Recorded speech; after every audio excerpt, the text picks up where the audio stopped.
सर्वांना जय महाराष्ट्र। आपल्या सर्वांचे आराध्य दैवत यामोगी माता,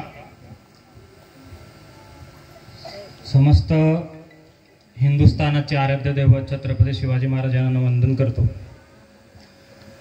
विधान परिषदेचे आमदार आमशादादा पाडवी, नंदुरबार जिल्ह्याचे जिल्हा परिषद सभापती, अक्कलकोवा विधानसभेचे युवा नेते शंकरदादा पाडवी व सन्माननीय व्यासपीठावर माझ्या समोर उपस्थित सर्व माता भगिनी बंधूंना नमस्कार। यत्र नारेस्तु नमन्ते तत्र रमन्ते देवता। म्हणजे आपण बघत आलेलो आहे की प्रभू श्रीरामांपासून छत्रपती शिवाजी महाराज असतील, आपल्या भारतात, आपल्या परंपरेत, आपल्या गीतांमध्ये, धर्मांमध्ये, धर्मग्रंथांमध्ये महिलांचा सन्मान सर्वात प्रथम करण्यात आलेला आहे। आणि आपण बघतो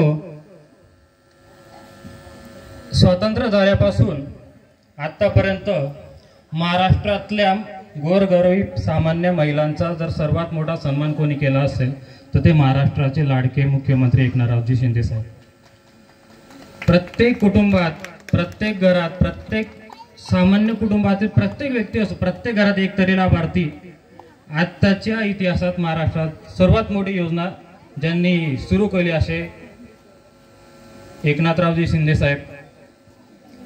आपल्या सर्वांना माहिती आहे येत्या 2-3 महिन्यामध्ये आपल्या विधानसभा इलेक्शन लागणार आहे। त्याच इलेक्शनच्या दृष्टिकोनातून आपण सर्वजण सक्रिय झाले आहोत। इथं उपस्थित बऱ्यापैकी आपले सर्व कार्यकर्तेच आहेत। तुम्हाला सर्वांना एकच विनंती असेल की शासकीय योजनांचा लाभ आपण सर्वजण घेत आहोत। इथं उपस्थित जवळपास 70 ते 80% महिलांचे रजिस्ट्रेशन झालं असेल, त्यांना पैसे येऊन गेले असतील। काही तांत्रिक अडचणीमुळे काही राहिलेले असतील, दादा त्याच्यावर नक्कीच उपाययोजना करून, दादा स्वतः अध्यक्ष आहेत आपल्या विधानसभेचे समितीचे, सर्वच सामान्य नागरिकांना ते जास्तीत जास्त योजना कशा मिळतील याच्यावर सर्वजण काम करतायत। अनेक वेगवेगळ्या योजना आहेत।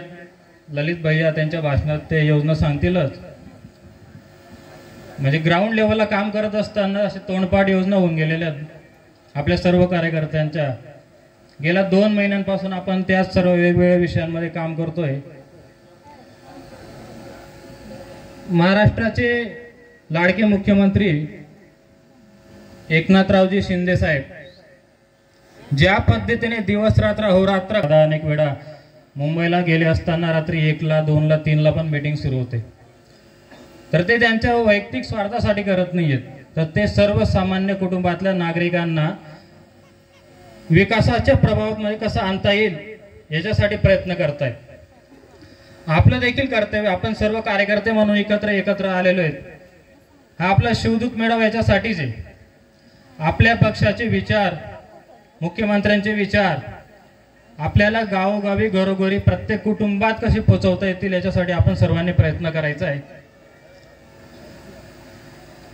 आज आपले महाराष्ट्राचे युवा नेते श्रीकांतजी शिंदे साहेब आपल्याशी संवाद साधणार आहेत। खरं तर काल जेव्हा रात्री मीटिंग झाली तेव्हा दादांनी एक प्रश्न निर्माण केला की परवा तुमच्याकडे नेटवर्क नसल्यामुळे जशी मीटिंग कॅन्सल झाली तशी उद्या होणार आहे का? म्हटलं नाही, आजची मीटिंग होईल, थोडीफार तडजोड करावी लागेल, मात्र मीटिंग होईल, ऑनलाईन होईल।